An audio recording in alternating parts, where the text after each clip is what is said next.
Hello viewers, இனி நம்ம பார்க்க போறது One Piece episode 225.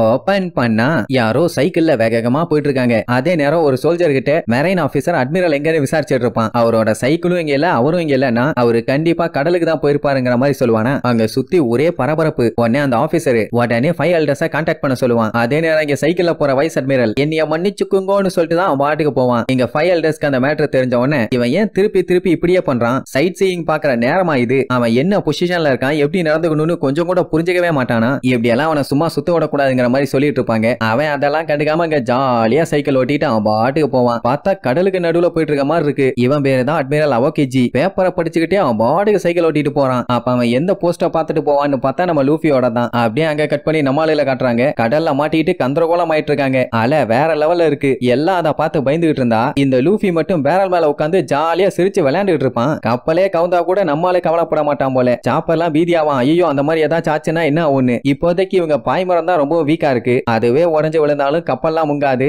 அதனால பயப்படாதங்கிற மாதிரி செஞ்சு சொல்லுவான். அண்ட் அது மட்டும் இல்லாம இவங்க கூட நேவிகேட்டர் இருக்காங்க. என்ன பஞ்சாயத்தா இருந்தாலும் அதை தட்டி பிரிச்சிருவான். அதனால அதை பத்தி எல்லாம் கவலையே படாதவான். ஆமா இல்லன்னு கொஞ்சம் நிம்மதியாவான். ஆனா நமியே பீதியாயி கத்திட்டு இருப்பான். ஐயோ இந்த பாய்மரம் மொத்தமா சரிஞ்சுன்னா நம்ம காலியாச்சேன்னு. ஆஹா ஆசை காட்டி மோசம் பண்றான் இல்லன்னு முழிப்பான். அப்படியே கட் பண்ணி ஃபாக்ஸி ஹேம்பர்க்கு போர்ச்சு இவங்க 3 பேர்த்தையும் காட்டுறாங்க. அவங்க இன்னும் அந்த சின்ன கப்பலை தான் வளைச்சு டிராவல் பண்ணிட்டு இருக்காங்க. அதுவும் எங்க நம்மளே கப்பல் வந்துட்டு இருக்குது இல்ல, அதுக்கு கொஞ்சம் தூரம் தள்ளிதான் அலையில படாத பாடுபட்டு இருப்பாங்க. லூஃபி பார்த்துட்டு என்னப்பா பார்த்து ரொம்ப நாள் ஆச்சு, எல்லாம் எப்படி இருக்கீங்கன்னு நல்லா விசாரிப்பான். போர்ச்சும் ஹேம்பர்க்கும் பார்த்துட்டு ஸ்டார் ஹேட்டா நல்லா இருக்கியாப்பான்னு விசாரிப்பாங்க. ஆனா ஃபாக்ஸி இன்னும் செம்ம கால்ல தான் இருக்கான். லூஃபியை பிடிச்சு வண்டியா திட்டுவான். எவ்வளவு திமிர் இருந்தா நீ இந்த பக்கமா வருவேன், உங்ககிட்ட ஹெல்ப் கேட்கிற அளவுக்கு நாங்க ஒண்ணு மட்டமாகலடா, எங்களை பாத்துக்க எங்களுக்கு தெரியும்னு சொல்லி கதறிட்டு கிடப்பான். சரி அப்படின்னா நல்லபடியா போயிட்டு வாங்கன்னு நம்மளுக்கு கண்டுக்க மாட்டானா. உடனே பீதியாகி உங்களுக்கு ஹெல்ப் பண்ணணும்னு தோணுச்சுன்னா தாராளமா பண்ணுங்க, நான் ஒன்னும் அதுக்காக எல்லாம் உங்களை திட்ட மாட்டேன்னு அப்படி சொல்லிட்டு இப்ப இப்படி பல்ட்டி அடிப்பான். இப்படி அவன் சொல்லிட்டு இருக்கும் போது அந்த டைம் பயங்கரமா மழை பெஞ்சு பெரிய சைஸ்ல அலை ஒண்ணு உருவாகும். இந்த லூசு பைய சும்மா இல்லாம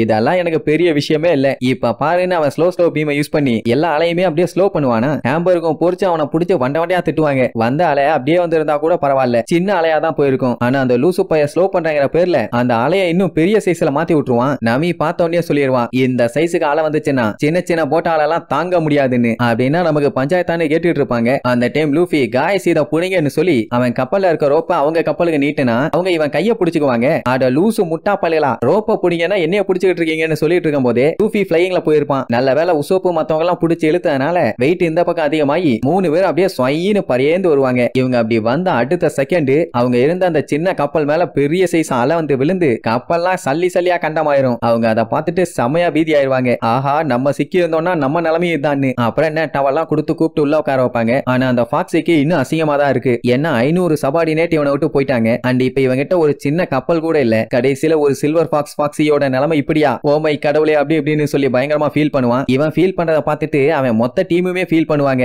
என்ன கன்றாவிடா இதுன்னு பார்த்துட்டு இருக்கும்போது டப்புன்னு ஃபாக்ஸி லூஃபி கிட்ட வந்து நான் பேசாம இந்த ஷிப்லயே இருந்துக்கிறேன்னு சொல்லுவானா. ஆனா லூஃபி உனக்குன்னு சொந்த கப்பல் வேணும்பா. என்ன இவன் லூசு மாதிரி பேசிட்டு இருக்கான்னு கூடுவாங்க. செஞ்சு உடனே எல்லாத்துக்கும் சாப்பாடெல்லாம் கொண்டு வந்து வைப்பானா. மிச்சவங்க எல்லாம் சாப்பிடுவாங்க. ஆனா அந்த ஃபாக்ஸி பையன் மட்டும் அப்படியே பேன்னு தட்ட பார்த்துட்டே உட்காந்துட்டு இருப்பான். ஏன்டா என்னாச்சுன்னு கேட்டா சூப் ஏன்டா அப்படி எம்டியா இருக்கு, ஏன்டா அதுல எதுவுமே இல்லன்னு கத்துவான். சஞ்சய்க்கு கொலை காண்டாவும். கொய்யால இன்னைக்கு செத்தடா, உனக்கு சூப் வச்சிருக்க கூடாது பெரிய ஆப்பா வச்சிருக்கணும்னு அடிக்க போவான். நல்ல வேலை பிடிச்சுக்குவான். நைட்டு பூரா ஒரே ஃபன்னு தான். அப்ப அந்த போர்ச்சு நம்ம ஆளுக வச்சிருக்காங்களே தங்கம், அதை பார்த்துட்டு மிரண்டு போயிருவா. எது இவ்வளவு கோல்டா, நீங்க எல்லாம் இவ்வளவு பெரிய பணக்காரங்களா இருப்பீங்கன்னு நாங்க கொஞ்சம் கூட எதிர்பார்க்கல, வேற லெவல் போங்கன்னு சொல்லிட்டு அவ பாட்டு கிளம்பிடுவா. இங்க சாப்பரு பயந்து போய் விளக்க பிடிச்சிட்டு ஒரு ஓரமா ஒளிஞ்சு உட்கார்ந்துட்டு இருப்பான். ஏன்னா இந்த போர்ச்சு என்ன பண்ணுவா, சாப்பரை கொஞ்சங்கிற பேர்ல உசுர எடுப்பா. அதனாலதான் பையன் பயந்து போய் ஒளிஞ்சுட்டு இருப்பான். அப்படியே அவ தேடி வந்துட்டு இருக்கும் போது கேண்டில் ஹோல்டர் மாதிரியே உட்காந்துக்குவானா. என்ன ஆளக்கானுட்டு கண்டுக்காம போயிருவான். பாவம் பையன் அவகிட்ட இருந்து தப்பிக்கிறதுக்குள்ள படாத பாடுபடுறான். அப்படியே கட் பண்ண அடுத்த நாள் வாய பொழந்த மேனிக்கு லூஃபி உசோப்பு ஹேம்பர்கு 3 பேரும் மீனை பிடிச்சிட்டு இருப்பாங்க.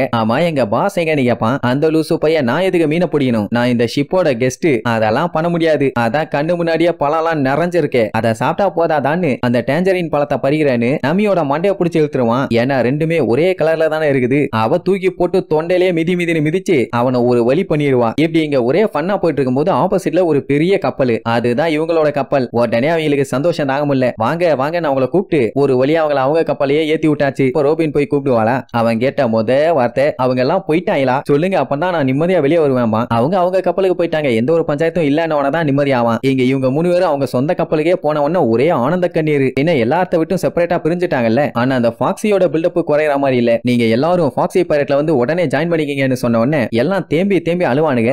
ஏன்டா என்னாச்சு? நம்ம எல்லாம் ஜாலியா சேர்ந்து பழைய மாதிரி ஃபன் பண்ணலாமா? ஆனா இடையில ஒருத்தன் வந்து அதுக்கு வாய்ப்பே இல்ல ஃபாக்ஸிம்பா. யாராதுன்னு பார்த்தா அந்த ஃபேங்க் ஃப்ராக் பைரட்டோட கேப்டன். அந்த பழைய கப்பல் முன்னாடியே அழிஞ்சு போச்சு, அதனால இந்த கப்பலை நான் ஃபேங்க் ஃப்ராகா மாத்துறேன், இதோ அதுக்கான சிம்பல்னு சொல்லி ஃப்ராக்லயே எலும்பு கூடு காட்டுவான். What a creative man. அந்த சிம்பலை பார்த்தோன்னே நம்மளால கண்டுபிடிச்சிருவாங்க. இவங்க அந்த தீவுக்கு போறதுக்கு முன்னாடி ஒரு கப்பல் கிராஸ் பண்ணி போய் அழிஞ்சு போச்சே, அந்த கப்பலோட சிம்பல் தான் இதுன்னு. என்னாச்சு? ஃபாக்ஸியோட கண்ட்ரோலுக்கு திருப்பி அவன் கப்பல் வரலையான்னு முழிச்சிட்டு இருப்பாங்களா? அந்த டைம் அந்த ஃப்ராக் பைரட் என்ன சொல்லுவான்? கேம் விளையாண்டா தானே ஜெயிக்க முடியும், வா நீ இன்னொன்னு விளையாண்டு பார்க்கலாம், அதுல யாரு ஜெயிக்கிறாங்களோ அவங்களுக்கு இந்த கப்பலும்பா. ஆனா ஃபாக்ஸி அப்படியா? அப்படின்னா எங்களுக்கு வேண்டாம்ப்பா, நீ ஏன் கப்பலை வச்சுக்க, எங்களுக்கு 1008 வேலை இருக்கு, நாங்க கிளம்புறோம்ட்டு அவன் பாட்டுக்கு போவான். ஆனா அந்த ஃபேங்க் ஃப்ராக் பைரட்டோட கேப்டன் விட மாட்டான். என்னன்னா இங்க இருக்க எல்லாருமே ஒரு மாஸ்க் போட்டுட்டு இருப்பாங்கல்ல, அத அவங்க எடுக்க மாட்டேங்கிறாங்களாமா. ஏன்னா இன்னுமே அவங்களுக்கு ஃபாக்ஸி மேலதான் நம்பிக்கை. அப்படின்னா அவங்களுக்கு புது கேப்டனை பிடிக்கலையான்னு சொல்லி நக்கலா கேட்பான். இந்த சண்டை எல்லாத்தையுமே நம்மளால எட்டி பார்த்துட்டு இருப்பானுங்க. இப்ப அந்த ஃபேங்க் ஃப்ராக் பைரட்டோட கேப்டன் என்ன சொல்லுவான்? உனக்கு பிடிக்குதோ இல்லையோ நீ இதை செஞ்சுதான் ஆகணும். ஏன்னா இப்ப இவங்க 2 பேரும் சண்டை போட்டு இதுல யாராச்சும் ஒருத்தர் ஜெயிச்சாதான் எல்லாருமே ஒரு பக்கமா போய் சேர முடியும். இல்லன்னா இவனுக்கு பாதி அவனுக்கு பாதின்னு க்ரூ மெம்பர்ஸ் எல்லாருமே பிரிஞ்சுதான் போவாங்க.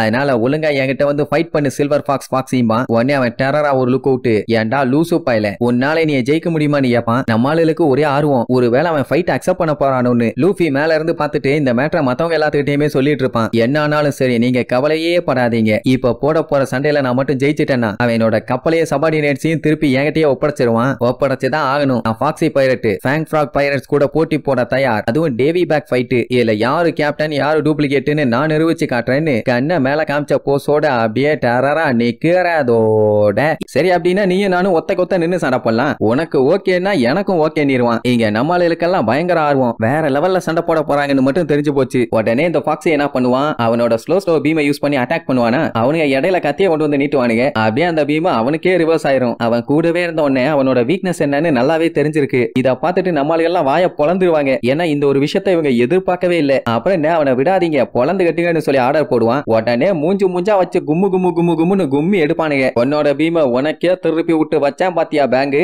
எங்க வந்து யாருகிட்டேன்னு பயங்கரமான பில்டப். இத பார்த்தா ஃபாக்ஸியோட ஆளு ஹேம்பர்கர் விடுவானா? அவன் பாச அடிச்சுட்டு இருக்கான். அத்தனை பேர்த்தையுமே போட்டு பொல்லன்னு பொளந்து கட்டுவான். அப்ப அந்த ஃபேங்க் ஃப்ராகோட கேப்டன் கிபா என்ன பண்ணுவான்? அந்த போர்ச்சு புள்ளியோட கழுத்துல கத்திய வச்சு என் ஆளுகளை தொட்டே இவளை ஒரே போடா போட்டுருவேன்னு மிரட்டுவானா? சோ ஹேம்பர்கருக்கு என்ன பண்றதுன்னு தெரியல, ஆயுதத்தை கீழே போட்டுட்டு சரண்டர் ஆயிருவான். இங்க அந்த ஃபாக்ஸிக்கு சரியான அடி, மூஞ்செல்லாம் சப்பி போச்சு. ஆனாலுமே கேப் விடாம 2 பேர்த்தையும் பொல்லன்னு பொல்லந்து கட்டுவானுங்க. அவ்வளவுதான், சோழி முடிஞ்சு அங்கேயே மட்டையாயிருவாங்க. நம்ம ஆளுகளால வேடிக்கை மட்டும்தான் பார்க்க முடியுமே தவிர வேற ஒன்னும் பண்ண முடியாது. ஏன்னா 1-on-1 சண்டை போறேன்னு சொல்லியிருந்தானுங்கல்ல, அப்ப அவனுக்குள்ளதான் அடிச்சுக்கணும். இப்படி ஃபாக்ஸியும் அவன் ஆளுகளையும் போட்டு அடிச்ச உடனே கப்பல்ல இருந்த மத்தவங்க எல்லாம் பயந்துருப்பாங்கல்ல. இப்ப வாட்ச் உங்க பாஸ் எவ்வளவு மொக்கன்னு தெரிஞ்சுக்குங்க. அவனுக்கெல்லாம் நீங்க லாயலா இருக்கணும்னு அவசியமே இல்ல, வேஸ்ட் அப்படி இப்படின்னு சொல்லிட்டு இருந்த உடனே இங்க லூஃபிக்கு கொலை காண்டாயிரும். ஆமா ஒண்டி மேட்ச் தான் அவன் கூப்பிட்டான். இவன் பாட்டுக்கு இஷ்டத்துக்கு அவன் ஆளுக எல்லாத்தையும் வச்சு அட்டாக் பண்ணால, உனக்கு வெக்கமா இல்ல அப்படி இப்படின்னு வாயில வந்ததெல்லாம் சொல்லி திட்டுவானா? உடனே அந்த கிபா தெளிவா சொல்லிடுவான், நீ எல்லாம் வெளியாளு, பேசவே கூடாது. நான் ஒன்னும் டேவி பேக் ஃபைட்டுக்கு ஒன்னும் அக்செப்ட் பண்ணல, இது நார்மல் ஃபைட் தான் சொல்லி சமாளிப்பானா? ஜோரோ லூஃபி கிட்ட இது அவங்களோட சண்டை, நீ உள்ள மூக்க நுழைக்காதேம்மா. உடனே ஃபாக்ஸியும் அப்படியே கெத்தா எந்திரிச்சு அவன் சொல்றது கரெக்ட், நீ உள்ள வராத ஸ்டார் ஹேட் பைரட், எனக்கு என்ன பண்ணுன்னு நல்லா தெரியும். சில்வர் ஃபாக்ஸியோட ஃபைட்டை நீ இன்னும் பார்த்தது இல்லையே, பாரு பாத்தீங்கன்னா தாங்க மாட்டேன்னு சொல்லிட்டு கைய மேல தூக்குவான். எல்லாம் மேல பார்த்துட்டு கீழே பாப்பாங்க. பார்த்தா ஆளக்கானும், எங்க போனான்னு எல்லாம் தேடிட்டு இருப்பாங்க. பார்த்தா மூதேவி லேடி கெட்டப்புக்கு மாறிட்டான். இதுல வேற தேடிட்டு இருந்தவனுங்க கிட்ட அதுவும் அந்த பக்கம் தான் போனா நான் பார்த்தேன்னு வேற சொல்லுவானா? அந்த லூசு பள்ளியிலும் ஏமாந்து அந்த பக்கமா ஓடிடுவானுங்க. தப்புஸ்டா போலன்னு பார்த்தா ஓடினவனுங்க அதுக்காண்டி ஓடல. நாங்க என்ன அவ்வளவு சீக்கிரத்துல ஏமாறுவோம்னு நினைச்சியாடான்னு பீரங்கி வச்சு சுற்றுவானுங்க. அப்புறம் அங்க பீரங்கி சத்தம் எல்லாம் கேட்டவன என்ன ஏதாச்சும் பார்ட்டி கீட்டி கொண்டாடுறாங்களான்னு முழிப்பான். ஏன்னா அவனும் ரோபினும் கோயிங் மேரி கப்பல்ல ஜாலியா கேம் விளையாண்டுட்டு இருக்காங்க. சோ மொத்தத்துல இந்த ஃபாக்ஸி என்னதான் ட்ரை பண்ணாலும் அவனை வச்சு எல்லாருமே விளையாட்டு பண்ணிட்டு இருக்காங்க. பட் இருந்தாலுமே அவனுக்குன்னு சில லாயல் பைரட்ஸ் எல்லாம் இருக்காங்கல்ல, அதுல ஒருத்தன் அவனை காப்பாத்தணும்னு வெறி கொண்டு ஓடி வருவான். உடனே அந்த கிபாங்கிறவன் சாட்டை வச்சு அவனை ஒரே அடி அடிச்சு, நான் தாண்டா உங்க பாஸ், கண்டவனுக்கெல்லாம் சப்போர்ட் பண்ணிட்டு இருக்கீங்கன்னு வண்டையா திட்டுவான். லூஃபி எல்லாம் கொலவெறியோட லுக் விட்டு இருப்பான். உள்ள மட்டும் இறங்கினா தூக்கி போட்டு வாயிலே மிதிப்பான். அப்ப அடி வாங்கி கிடந்த அந்த ஃபாக்ஸி, உன் வெப்பனை யூஸ் பண்ணினா எப்பவுமே எனிமிக்கு எதிராக தாண்டா யூஸ் பண்ணணும், சொந்த சபார்டினேட்டியா அட்டாக் பண்ணக்கூடாதுன்னு கெத்தா சொல்லுவான். அண்ட் அது மட்டும் இல்லாம பவரை நம்பி மட்டும் தான் இருந்தீங்கன்னா உன்னால ஒரு நல்ல தலைவனா இருக்க முடியாது, ஒழுங்கா என்னோட சபார்டினேட்ஸையும் இந்த ஷிப்பையும் கொடுத்துரு, இல்ல தாங்க மாட்டேன், நான் எதையுமே விட்டு கொடுக்க மாட்டேன்னு கெத்தா எந்திரிச்சு நிப்பானா. உடனே வாய முறான்னு சாட்டையை வச்சு ஒரே அடி அப்படியே திருச்சடிச்சு போய் விழுவானா. நம்ம ஆளுகளுக்கெல்லாம் அதை பார்க்கும் போதே ரொம்ப கஷ்டமா இருக்கும். லூஃபி எல்லாம் கொலை வெறியில இருப்பான். அடி வாங்கினவனை வந்து பார்த்துட்டு ஓகேவான்னு விசாரிப்பான். சாஹட்டு நீயா, எனக்கு ஒரு ஃபேவர் பண்ணுவியான்னு கேட்பான். என்னன்னு கேட்டா அவன் தலையில அஃப்ரோன்னு சொல்லிட்டு ஒரு முடி வச்சிருந்தால அதை எடுத்து அவன் கையில கொடுத்துட்டு உன் கூட போட்ட சண்டை தான் என் வாழ்க்கையிலேயே ஃபேவரட் மேட்ச், அதை என்னைக்குமே நான் மறக்க மாட்டேன்னு சொல்லுவான். உடனே அவனோட தொப்பியை உசப் கிட்ட தூக்கி போட்டுட்டு உடனே அந்த அஃப்ரோவை தூக்கி மாட்டிட்டு இன்னைக்கு அவனுங்களா நானு பாத்துறேன்னு கெத்தா போய் நிப்பான். அதாவது இப்ப நம்ம ஆளு ஃபாக்ஸிக்காக சண்டை போட போறான். இப்ப வாங்கடா ஃபேங்க் ஃப்ராக் பைரட்னு கூப்பிட்ட உடனே அந்த கேப்டன் தெளிவா சொல்லிடுவான், உனக்கும் எனக்கும் எந்த பஞ்சாயத்தும் இல்ல, நான் இதுக்கு தேவையில்லாம உன் கூட சண்டை போடணும், அது மட்டும் இல்லாம உனக்கு 100 மில்லியன் பெரி பவுண்டி இருக்கு, எப்படியும் உன் கூட சண்டை போட்டா எனக்கு தான் இழப்புன்னு நல்லாவே தெரியும், அதனால உன் கூட சண்டை போட மாட்டேன்பா. உடனே அந்த ஃபாக்ஸியை உசுப்பேத்தி விடுவான். என்னன்னா இப்ப மட்டும் ஸ்டார் ஹேட்டை இவன் தோக்கடிச்சிட்டானா தோக்கடிச்ச அந்த கிபாவோட தலைக்கு 160 மில்லியன் பெரி பவுண்டி வைப்பாங்க. அது மட்டுமா அவங்க கப்பல்ல மலை அளவுக்கு கோல்டு இருக்கு, அதுவும் உனக்கு தான் கோர்த்து விட்டுருவான். இத கேட்டவன நம்மளுக்கெல்லாம் கொலை காண்டாவும், என்ன கேப்ல நம்மள எழுத்து விட்டானேன்னு. பரவாயில்லையே இவங்க கூட சண்டை போட்டா ஒருத்து தான் போலங்கிற மாதிரி அவனுக்கு முடிவு பண்ண ஆரம்பிச்சிருவானுங்க. அப்பவாச்சும் அந்த ஃபாக்ஸி பைய விட்டானா நீங்க எல்லாம் வெறும் திருடனுங்க மட்டும் தான்டா, வேற எதுக்கும் லாய்க்கு இல்லன்னு உசுப்பேத்தி விடுவான். என்ன இவன் திடீர்னு இவ்வளவு பில்டப் பண்ணிட்டு இருக்கான், ஏதாச்சும் நம்ம கிட்ட இருந்து ஆட்டைய போட்டானா போய் செக் பண்ணுங்கிற மாதிரி நம்ம யோசிப்பா. இங்க அந்த முட்டா பையன் அவன் சொன்னதை நம்பிட்டு இவங்களை விடவே கூடாது, உடனே ஸ்டார் ஹேட் பைரட்ஸை எய்ம் பண்ணி அட்டாக் பண்ணுங்க, நம்ம தான் இனிமேட்டு பெரிய பிஸ்தா பாதா பருப்புன்னு சொல்லி பில்டப் பண்ணிட்டு இருப்பான். உடனே பீரங்கியை வச்சு டமால்னு சுற்றுவானுங்க. நம்மால அந்த கெனான் பால அப்படியே அவன் உடம்புல வாங்கி அவங்களுக்கே ரிவர்ஸ் பண்ணி விட்டுருவான். எல்லாம் தெரிச்சிருவானுங்க. சஞ்சி இதை பார்த்தோன்னே வாங்க நம்மளும் போய் சண்டை போடுவோன்னு உசப்ப கூட்டு போயிருவான். நமி ஜோரோவை பார்த்து நீ என்ன பண்ண போறேன்னு கேட்டுட்டு இருக்கும் போதே அப்பன்னு நமியை பிடிச்ச கீழே அமுக்குவான். ஜஸ்ட் மிஸ் தலையிலேயே ஒரு போடு போட்டுருப்பானுங்க. அட சண்டால பயிலுகளா, சண்டை போறவங்களை விட்டுட்டு ஏன்டா ஏன் தலைக்கு எய்ம் வைக்கிறீங்கன்னு அவன் முழிப்பா. சுத்திலோட கர்ண குடூரமா ஒருத்தன் வந்து நின்னுட்டு கோல்டு எல்லாத்தையுமே ஒழுங்கா கொடுத்துரு, இல்லன்னா பொழந்துருவேன்பா. அடுத்த செகண்ட் வாயிலேயே ஜோரோ ஒண்ணு வைப்பான். அவ்வளவுதான் பேன்னு கிடப்பான். சரி இனிமேட்டு இவங்களை விட்டா வேலைக்கு ஆகாது, துவச்சுதான் ஆகணும்னு ஜோரோ அட்டாக் மோடுக்கு இறங்கிடுவான். இங்க இந்த கிபா பைரட்டுக்கு என்ன தைரியம்னா அவங்கிட்ட 500 க்ரூ மெம்பர்ஸ் இருக்காங்களாமா, அதனால உங்களால எதுவும் பண்ண முடியாதுன்னு சொல்லிட்டு போங்கடா போய் அவனை அடிச்சு துவச்சு தூக்கி போட்டு வாயிலேயே மிதிங்கன்னு சொல்லுவான். அவங்க பூரா ஃபாக்ஸியோட ஆளுங்க. சோ அந்த பக்கமா திரும்பி நின்னுகிட்டு நாங்க எதையுமே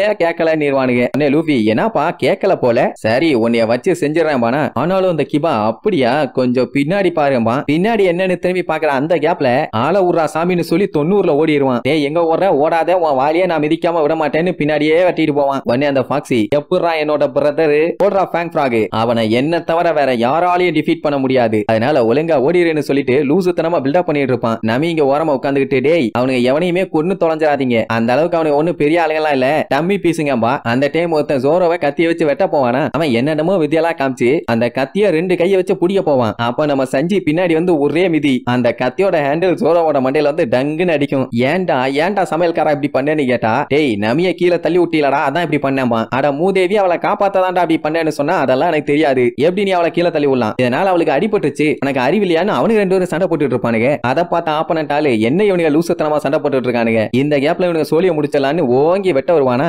மறுபடியும் ஜோரோ அதே ஸ்டைல யூஸ் பண்ணி அந்த கத்தியை அப்படியே பிடிக்க வருவான். சஞ்சி அட்டாக் பண்ண வர முதுகிலேயே ஒரு மிதி, கத்தியை பிடிக்கிறதுக்கு பதிலா ஜோரோ அவன் கண்ணத்தை போய் பிடிச்சிட்டு இருப்பான். டேய் நீ அடங்க மாட்டியாடான்னு சொல்லிட்டு மறுபடியும் 2 பேரும் கத்திட்டு கிடப்பானுங்க. அவன் புலம்புவான், ஐயா நடுவுல நான் ஒருத்தர் இருக்கேன் என்னைய விட்டுருங்க ஐயா, தெரியாம உங்ககிட்ட வந்து மாட்டிக்கிட்டேன்னு. சரி போய் தொலைன்னு ஒரே மிதி அப்படியே பிளைங்ல வருவானா. இங்க இவங்க கேஷுவலா பார்த்துட்டு விளையாட ஆரம்பிச்சிட்டாங்க போலயே, சரி நம்ம விளையாடுவோம் இவங்க இங்க விளையாண்டுட்டு இருப்பாங்க. அப்ப அந்த ஃபேங்க் ஃப்ராகோட ஆள் ஒருத்தன் ஐயோ வயிறு வலிக்குதேன்னு உட்கார்ந்து முக்கிட்டு இருப்பான். என்னாச்சுன்னு கேட்க போன உசோப்புக்கு வாயிலேயே ஒரு அடி, யாருகிட்ட வந்து என்ன வேலை பண்றான். உடனே உசோப் அங்க கதறிட்டு இருப்பான். என்னன்னு பார்த்தா கை போற ரத்தம். ஐயோ இந்த அளவுக்கு அடிச்சிட்டேன் மன்னிச்சுக்கப்பா நான் டாக்டர் தள்ளு நான் என்னன்னு பாக்குறேன்னு சொல்லுவான். உடனே திருப்பி வாயிலேயே பொக்குன்னு ஒரு அடி. எனக்கு டாக்டர் செய்ய புடியாரா வெண்ணன்னு, என்னன்னா நம்மால யூஸ் பண்ணது கெச்சப். உடனே அந்த டாக்டர் ஐயோ என் வயிறு வலிக்குதுமா, என்னாச்சுன்னு பார்க்க போகும்போது உசோப்புக்கு ஒரு அடி. இப்படியே மாத்தி மாத்தி லூசுத்தனமா அடிச்சுட்டு இருப்பானுங்க. அதே நேரம் இங்க நம்ம லூஃபியை காட்டுறாங்க. அவன் அடே அடிக்காத அடிக்காதன்னு கத்திட்டு கிடப்பான். என்னன்னா அந்த கிபா அவனோட சாட்டையை யூஸ் பண்ணி நம்ம லூஃபியை அட்டாக் பண்ணிட்டு இருக்கான். அது சுளிர்னு பட்டவன வலி தாங்க முடியல. கொய்யால உன்னைய பொளந்துறடான்னு சொல்லி கம்னு காலை நீட்டுவானா. அது என்ன அந்த சாட்டை பூரா அவன் கால போய் சிக்கி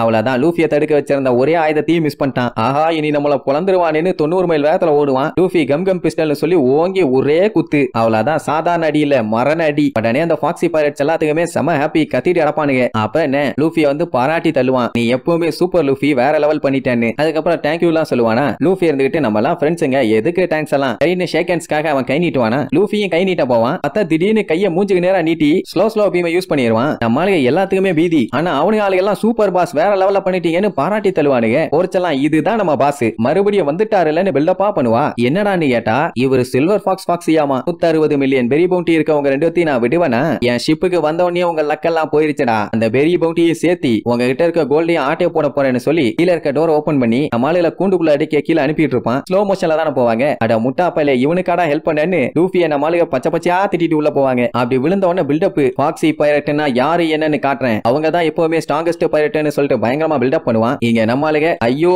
கவுத்துட்டானேன்னு சொல்லிட்டு உள்ள கத்திக்கிட்டே விழுகிறதோட இந்த எபிசோடுக்கு எண்ட் கார்டு போட்டு முடிக்கிறாங்க.